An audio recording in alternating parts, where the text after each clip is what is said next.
मी 5 वर्ष फ्लॅटिकला एक तयारी केली ना, आता हे दुसऱ्याला तिकीट द्यायला लागले, मी काय करू म्हणलं. मला काय माहिती तुला काय करायचं ते म्हणतात मग जाऊ द्या तुमचा जीव असेल ते निवडून देऊ, पाडून टाकू आम्ही त्याला. भाजप मधले तर इतके येतेच रातची, त्यांची तर गिनतीच नाही. मी रातभर जागा असतो, खोटं बोलत नाही. मला ते झोपूनच देत नाही. आले की गोदडी धरून उडी दे माहिती. कारण यांच्यासारख्या का फुकटच्या रागा नाहीत आम्हाला, यांच्यासारख्या का फुकट खात नाहीत आम्ही. आमच्या बापाच्या कष्टाचा खातो आम्ही, चटणी भाकरी खातो, पण बापाच्या कष्टाचा खातो.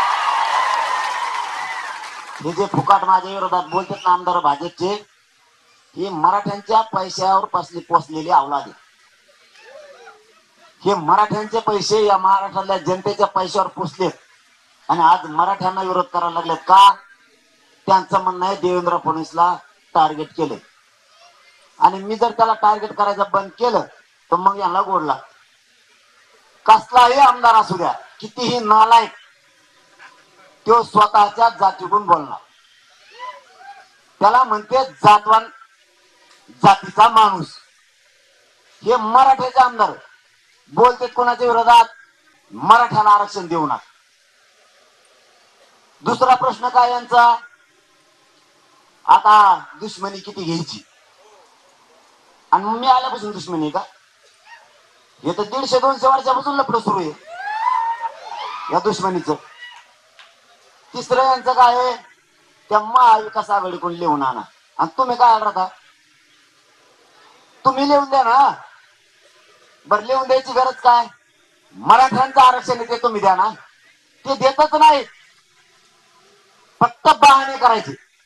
तुम्हाला वाटेल मी का बोला ना, त्याचं कारण आहे मला ज्याच्या त्याच्या मतदारसंघात जाऊन जो बोलला त्याला तिथंच कचका टाकायचा. त्याच्यात किती दम आहे मला बघायचा.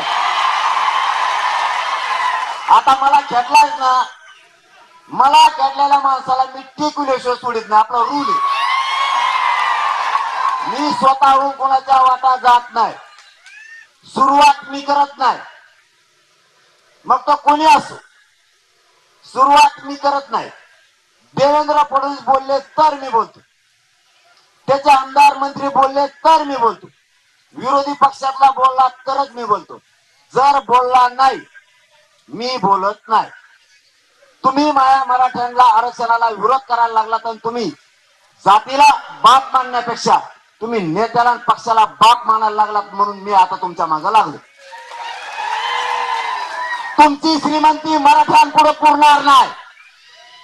रावणाकडे सुद्धा श्रीमंती होती, खलास झाली खलास. मराठ्यांपुढे तुमची सत्ता टिकूच शकत नाही. मी हे वैद्यनाथाच्या पवित्र भूमीतून सांगतो. मराठ्यांच्या आरक्षणाच्या विरोधात येऊ नका. नसता देवेंद्र फडणवीस साहेब, तुमचे लोक आवरा. ते जर नाही आवरले, मराठ्यांची लाट ताकदीने उभा राहायला लागली. याला घोंगडी बैठक म्हणते.